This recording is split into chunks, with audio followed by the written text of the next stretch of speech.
Hello, welcome back. So we are doing Mirage now. It's going to be eFrag. It's their choice. It is their choice. They managed to win 16-13 against Kinguin's pick, which was Train. And I mean, Kinguin actually played very well. It was a pretty clutch of eFrag to come back into it, but they did it. They managed to pull it through, and that means that we could potentially see a 2-0, because this is what should have happened in theory in our first best of 3 tonight. Yeah. SK like, okay, we've won Inferno. Now it's time to win our map, guys. But then they had some some Issues, problems. yeah. So we didn't really get to see that play out as maybe it should have done. But this map, this could be different.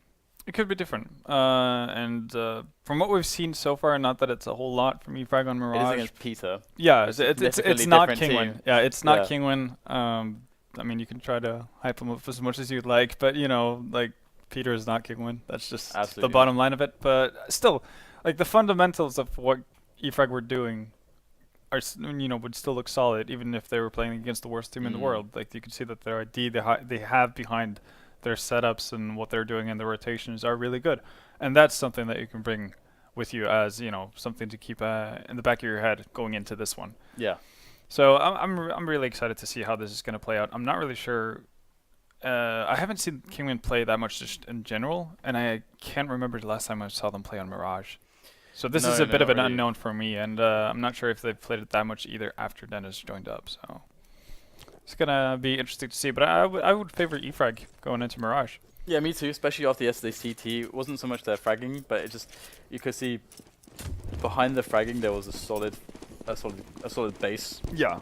Of groundwork that had been done to create some consistency and good fundamentals. So they bring that in with some of the skill we saw, then they should be able to put up a really good fight on the CT side. But it's about getting that CT side, which they're not going to get to start with, which they got every time yesterday against Peter. But today they get to be put on the back foot in a manner of saying. We get to see more T rounds from them, which is never a bad thing. Yeah, that's the thing. It's not that much of a backside for eFrag, is it? That's kind of the weird thing. So the other team might be like, "Yay, we get to start CT side," and it's like, "Oh, damn, we're playing eFrag." That was the joke before, wasn't it? Like they kind of they just like, do we really? Round. Yeah, exactly. Like if they win the knife round, it's like, should we play T? Yeah. No, yeah, it's a weird dynamic, but well, here we go. eFrag actually doing the same thing they did yesterday versus Peter. So if Kinguin are aware, so basically what's this going to be? They're going to fully commit to this A push with 4 people and have Dreamer with the bomb just push out by himself. We didn't like this yesterday. No, I don't like it today either. Yeah, it works if everyone dies on A. I guess that's when it kind of works. But we have Kinguin in a situation where they survive with more than enough players. This is the exact same position they found themselves in yesterday as well, with 3 people alive. But let's see how it plays out, because they must have been in this position multiple times and like, okay, well, it's always going to be Dreamer. He's always going to be 1 on 3. It's fine. Favorable. He knows what he's doing. But you're against Kinguin here. These guys are pistol masters, pistol aficionados, pistol extraordinaires. Yeah. I thought you were going to say pistol martyrs. Yeah, I kind of said pistol martyrs. But here we go. Marksman. We've got the defuse. And the only defense I could come up with yesterday for this, because this is the problem with fakes, is that if you do it like that, where you've only got one guy going for the plant, okay, you get the plant. Good luck winning the round in that situation. Yeah. But you guarantee the plant, which is also, it does reinforce the style that they've been going with, which is getting those force buys out there with all the grenades, because we see that here. And that's the interesting thing for me, because maybe they do like to do this because they want to lose the round. And that sounds ridiculous, but maybe that's the kind of thing eFrag would want to do. Yeah, because, I mean, if you consider what King would have bought up now, they've got a Colt on Scrim, they've got a Colt on Dennis. If they lose this round, they're going to have to do 2 ecos. They're playing to money screw, and that might actually be the logic they're using. It's kind of twisted. And it's borderline insanity. It really is. It's one of those things, it's so crazy, it might just work. But you can see here, guys, they're getting kind of battered, and they need the bomb down. They did. That was close. Yeah, they got 2 frags as well, so the thing is, they're going to force buy again. Yeah, they 100%. They commit themselves into another because I feel buy. like this is almost identical to what we saw versus Peter. They had a similar first eco or force buy round versus Peter as well. Peter managed to handle it, and then they would lose the round we're about to see. So I'm expecting. They're going to buy. There's no question. Yeah. Not Tech Nice this time though, because that's what they did versus Peter. They decided to go for Tech Nice and then more nades. Well, they're keeping it interesting at the very least. I mean, it is. They're bringing something new every day. It is very, very interesting. I'm curious whether or not we're going to see the same situation happen before, because as you said, it wasn't a proper hold previously. I think they went for like a wall of smokes and they just completely obliterated the. Is this the contact? Yeah, they're going on contact. This is deja vu. Here we go. Contact play, and Victor's going to stroll up and he's going to say, "Fox, you're dead." Now who else is going to die? Nobody. Okay, no one, not to Victor at least. Dennis is a beast. So 4 on 4, and again, this is a spot where they at least need a lot of damage here. At least 2 more frags is what they need to happen. There's 1, and there's a 3 on 3 now. Here's a great angle. Bubble's going to get traded.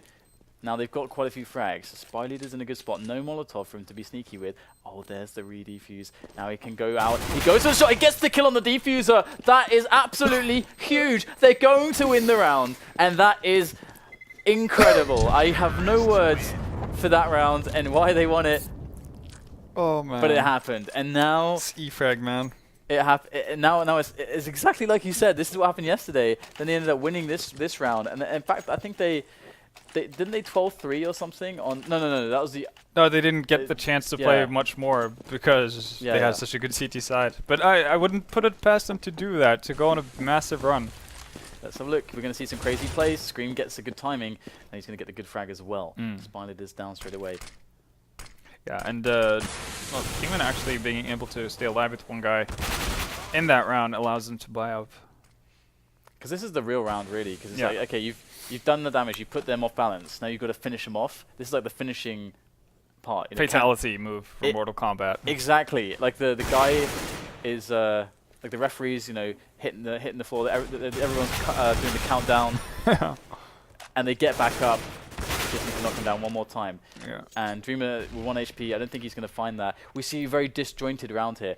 I guess in part because of Scream with a very fast pick into Palace. But at the same time, you know, with 4 players, you can definitely mount something. But their attack into middle was very, very. There's 2 players. It was very disjointed. Yeah, it was, and I think they might have been a tad surprised by the fact that Kinguin decided to buy up as well, because when they played Peter yesterday, Peter decided to do an eco. And that allowed E-Frag to kind of calm down their economy and just play out things nice and slow for and not face any real opportunity. But I think, you know, E-Frag are not done with this. If Dreamer is able to hold on to this AK, I think we're going to see another buy. And I think we might just see a contact play coming out, because that worked so well in Mirage for them. How much money do they have right now? I guess they have 4K at least. Let's have a look. Okay. Oh, okay. They're really scraping bottom, but it's enough to buy Tech Nines. Oh my god. They're gonna have $1,400 out of this, which means they're gonna be at best 2K on people. No, not even 2K. So no one even had any money left. Are they actually gonna eco? They the actually restraint they're showing right now. It's the funny thing is that there's an argument to force buy it because they will need to double eco anyway, so they actually should do it. Yeah. Okay. There we go. Yeah, they were just late on it. Yeah, this is the only way to play this, I think. With the AK saved, because you can't really logistically play the AK save again without trying to win the round. It doesn't make sense, so you have to force it. Yeah. This is one of those justifiable. Yeah, you got to do it. There's no other way. We would actually give you a hard time for not doing it at this point. There's a guy in shadow. Is anyone going to deal with him? Dealt with. Camera's going nuts. But they are going to be getting the frags. Good entries from They're going to get the bomb done as well. Can they find some guns? That's what they need. Are there any guns? Guns? Do they really need it? Exclamation mark guns. They have a really good. I think they have an okay after plan position here. The one guy on side, Bubble, he's in a pretty awful spot, but the rest of them could do some damage here. That's a pretty early incendiary as well. Although, run through. Oh my god! You have to be kidding me this time as well. NKL gets 2. Is there time? There's time. He's got it. Oh boy. That was 2 bullets. 2 headshots. 2 kills. That's nuts. They like to make it interesting, that's for sure. Jesus Christ. I was thinking, like, for a second there, I was like, oh, but he could have killed Dennis when he ran through the smoke and, like... Yeah. Because Dennis was completely occupied with the guy down in pit. Yeah, their post-plant positions were really awkward. Yeah, I think it was mainly Bubble's position that was, poor because there's not a lot he can do. There's nowhere to go, is there? Really? Yeah, he can get naded out, Molotov'd out, and so he kind of has to go in the aggressive, but he has no real indication of where to be. And there's the contact play coming out from E-Frag, easily handled by Rain. Good damage here from NKL, but at least they got the bomb down in the previous round, and they got some damage out of it too. So here we go. We'll have E-Frag. I mean, they're really not off to a good start here. This is looking quite atrocious at this point. They had a lot of opportunities, which they tried to push the edges, but again, a lot of it was high risk, high reward plays, and it wasn't just winning one round, as we saw. There was this key point which they needed to overcome, and they weren't able to do it. Yeah. Well, eco time for E-Frag. So this should be a clean and easy. Clean up for Kinguin here, and there we go. Nobody dies, barely anyone taking damage on the Kinguin side. But this is where I'm interested to see what E-Frag can actually do, because they've had pretty, I guess, broken buys in a sense up till this point. This is going to be the first time where they have all the nades, they have, all AKs as well, if they're going to go away from that A site. Because we've seen them do some pretty badass strats versus the B-bomb site. They have this insane fake. But I guess Kinguin are playing really disruptive right now. Yep. So that's really messing with E-Frag's mojo. And there we go. Click to return on Michaelilla. So it's an even playing field right now. And Dreamer actually is going to take out Fox as well. And all of a sudden, everyone on Kinguin is just falling like flies. Ooh, yeah, they are getting rather... Well, this is not looking very nice for Kinguin. It's been a very smooth round for E-Frag, and they just finish it off. But Rain's position is quite strong. He's going to get an easy kill onto Spidey there as he gets the drop onto him. Surprise factor is pretty strong. He's going to go back in for another peek. There's not much to lose here as he looks for that angle. Does he want to keep hold of the weapon? Yeah, I'm going to challenge him. So E-Frag playing it well. Kinguin playing it well also. I mean, it's kind of a mutual understanding that, okay, this round is over. Yeah, no one wants to die right now. Nobody at all on either side. It's not worth it for any of them, really. So E-Frag are back into this with a round win. But what does this do to their economy? Let's check the scoreboard and see where the teams stand. So we're going to get Dreamer and Victor are going to drop off, yeah. Onto all E-Frag players. And yeah, Kinguin with quite a bit of cash to play with. So a lot of work still needs to be done by E-Frag to get themselves really back into this, because they kind of dug themselves into a bit of a rut. It's actually kind of nuts that they brought themselves back out at this point, but it could get worse for them. Oh yeah, losing this round? Yeah. That could spell all doom and gloom. But it's pretty expensive being CT, so winning this round, that's going to put Kinguin in the situation where they have to decide whether or not they want to force up, or if they want to play it safe and go for an eco, maybe try to get an op once again on Michaelilla, that type of thing. So Kinguin are not, in the clear by any means, and right now, could this be the setup for the B strat I'm hoping for? Ooh. What do you think? No, it's not. This is just a very standard B split. Nice. All right, now B push. No, it is. It is. What? There we go. And the rotation has happened. Oh, this is gorgeous. Absolutely lovely stuff. But Rain is there to lock down Connector. Very key position, and that's the bomb down. That is the round dead.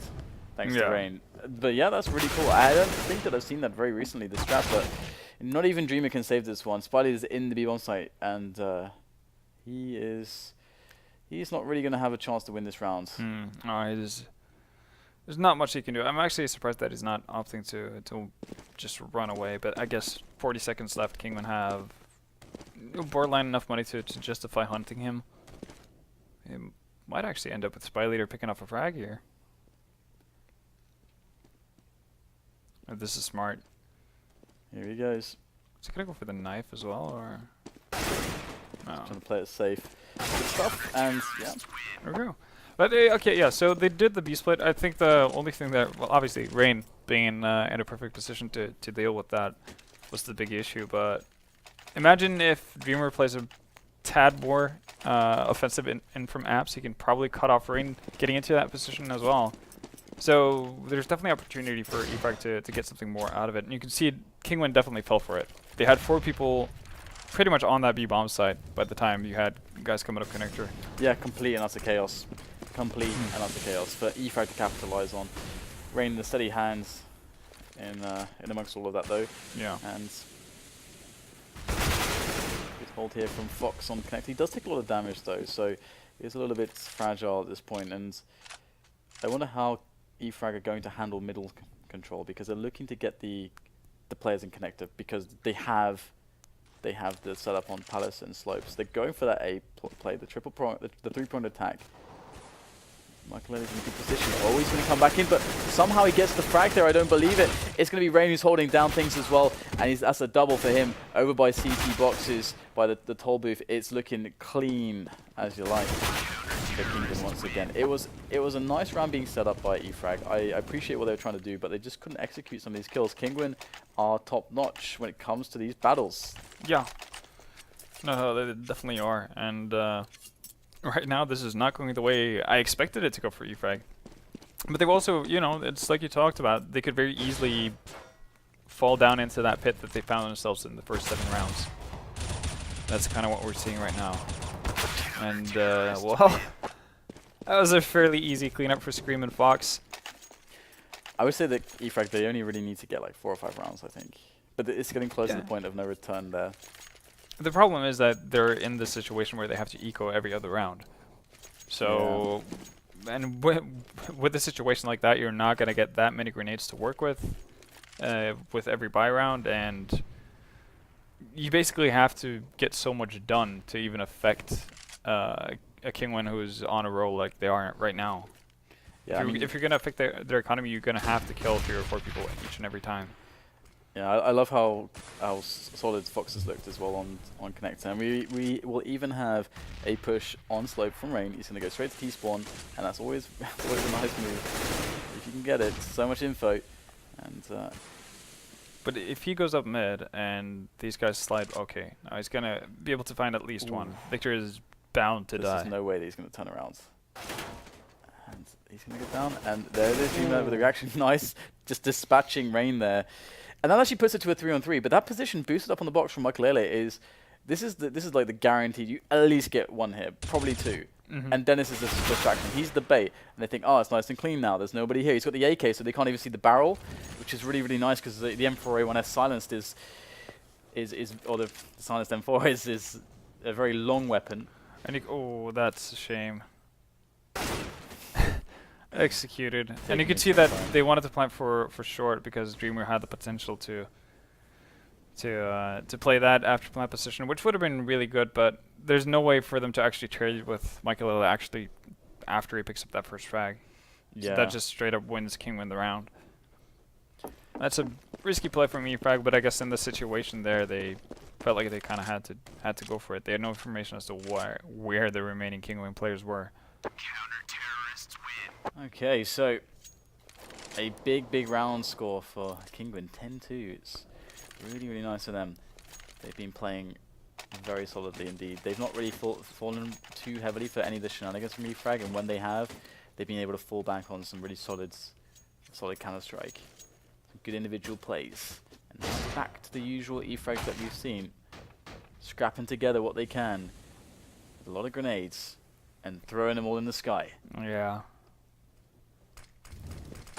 There's the smoke off as well, so luckily for EFrag this time around, they're only going to have 1 guy going past. He got hit in the head by that grenade. Sorry to interrupt you there, we're actually going into this push now, and it's really good positioning from Kinguin because, oh my goodness, they don't spot Rain in time. He gets a bunch of kills there. Oh no, it's all going wrong again for Joe now as they are trying to get things done, but it's not happening. And playing 2 players close like that is so good when you get these rushes coming in. Oh no. It's not even aiming in the right position. That's unfortunate. So, yet another round where EFrag actually get a bomb plant, but they can't actually defend it. Indeed. So, Kinguin, another good defense. Good stuff there from Rain actually in that position. And Kinguin now could very well close this one up very fast if they're able to pick up the next 2 rounds, and it doesn't. They don't give me any cause to doubt that they will be able to do that. From what I mean, EFrag, they've repeatedly been throwing stuff out at Kinguin, but that said, if they just pick up their 3rd round, they can at least give themselves that buffer, that third or fourth round, give themselves a little bit of a buffer to work with, so they don't get completely annihilated. And like 2 to 3 rounds is very, very different. Yeah, no, absolutely. It is a very, very different beast altogether. 2 rounds, you lose the pistol, you can't afford anything. You force and you get wrecked. 2 rounds, you at least get a bite in there, even if you lose the pistol. Bomb plant coming in from eFrag once again, but they're very low and out of position. The Kinguin just sweep them up. I don't think eFrag expected Kinguin to post rounds like this unless he can start. Yeah, it doesn't really seem like it. And I think this is like the nth round where we've seen eFrag get onto site. There's a 3v3 or 4v3, that type of thing, and Kinguin always come out of it with 3 people alive. Yeah, they've just been able to build such a strong economy, and I'm not sure where it falters for eFrag, but they seem to be able to claw their way onto a bomb site with getting somewhat even frags or even trades, and after that in the afterpunch they just fall completely together. Yeah, it's nice to witness clean CT play. And here we go, we get the last round coming in, and it's again very clean. That is absolutely gorgeous stuff there from Kinguin. They managed to annihilate eFrag. That was quick and easy. That was a strike right there. All the bowling pins fell down the I was about to say, because Michael was pointing it out, do you hate the B bomb side? Like, yep. Because pretty much what we saw, I think we saw 2 rounds end up on B, and the third was a fake. It is interesting because they didn't really get themselves. The thing that was lacking there for eFrag was they didn't really present good mid control. Didn't build interconnected, didn't build into short properly. They tried a couple times, but I think they got discouraged. But either way, it is eFrag holding down things at the moment, so they are giving themselves that key opportunity to start with a good economy. But then Michael has got something to say about it. Nice taps coming in from him. He gets 2 quick kills to try to even things up, and with a bubble that's very, very low, Michael has set Kinguin back on the path to maybe a quick map. Now, we do get the bomb on the floor here for the sequence. Oh, wow. Oh, wow. Michael Lely's working on the ace now. He's barely being tagged as well. So Victor, can he stop it? No! Michael Lely gets all 5, and he pulls his team out of a horrible situation with ease, such proficiency. And now Kinguin, they are going to take this map in a very, very quick fashion. Oh, yeah. No, yeah, we're looking at 16 to 2. What a piss around that was for Michael Lely, though. I was just cool, calm, and collected, one-tapping people. Absolutely. eFrag have to feel completely gutted, and they only got those 2 rounds. So again, as we spoke about, now they're in a really hard position when it comes to the eco this one, and well, okay, then sorry, they forced by this one, and they forced by the next one. That's actually more or less all they can do. I mean, you actually have to force play. You need to give yourself 2 chances. You can't really save. You have to give yourself 2 chances. Because if you eco in this round and then buy up in the next one, it's still not going to be that much better equipment you can get a hold of than force buying anyway, like with pistols and armor. So you might as well try twice and see how lucky you can get, but didn't expect this result. Oh no, me neither. What would have happened, I wonder, if we get the knife round going to eFrag? Yeah, that's a good question. But I definitely expected way more out of eFrag on the T side. It seemed like they were able to get to bomb sites. Like as you can see, they've planted quite a bit. Vendetta, I just realized something really bad. What? For eFrag. Cash is the next map. Yeah, that's like true. Kinguin's best map. It true. is their best map. I'm pretty sure. I think it's safe to say. I will say though that I do think eFrag is going to get more rounds than VP did versus them. Well, that's a bold prediction for the next map. Yeah. The thing about okay, we'll talk about cash when we get there, because of course we still have another round to play out here, and we'll get the next force buy coming in from eFrag, and oh, what a buy it is! It's a glorious buy. Look at how they're playing this, though. They're actually pushing 3 players towards B. Well, we saw them do this versus Peter. Except they didn't have 3 people doing it. They would oftentimes have 2 people pushing through B apps, and some rounds they would have a single guy pushing underpass. Now they just kind of combine the 2, but I'm not really sure why they went that heavily. I think it's because they want to play for the trays. If they don't get the trays, and they know it's clear, then they know that it's going to be an A play, guaranteed. And then they rotate everyone instantly. Yeah. I guess that's the idea. But I think you can get that with 2 players as well. Okay, we have the execution coming in from Kinguin. And they're taking a lot of map control here. Very good positioning. Fox goes down on stairs. That's an important one. And 2 versus 2 now as Dreamer picks up the kill onto Michael. He's only got an MP7, so it's going to be tough. He's got the Deke as well, looking for these stray shots. Oh my goodness, there comes the tap. And what a way to finish a Mirage. It's a classic ending for a Kinguin match with a Scream AK tap to the face. So now we go into the last map, Cash. And the reason I think this is the best map for Kinguin is because on the CT side, they can always force aim duels. There is at the end, you can do whatever you want, but they can always get their aim battles. And with a team like this, as we saw against VP, it kind of works. It works. It really works on Cash. It really does. Yeah, no, it's going to be exciting to see. So I guess it's on eFrag to play in such a manner where the aim duels aren't really going to be that efficient. So basically, if you get up in their face, it's harder to really rely on your, I guess, your steady aim. I think really good Molotov usage is absolutely key on the T side. I think a lot of execute is absolutely key. eFrag are a team that have those, but whether they go to them in the right spots, that's really, I guess, the question. And I guess we'll find out the answer very shortly, guys, because we'll go into the map after a short break. So please stay tuned. We'll be back right after this.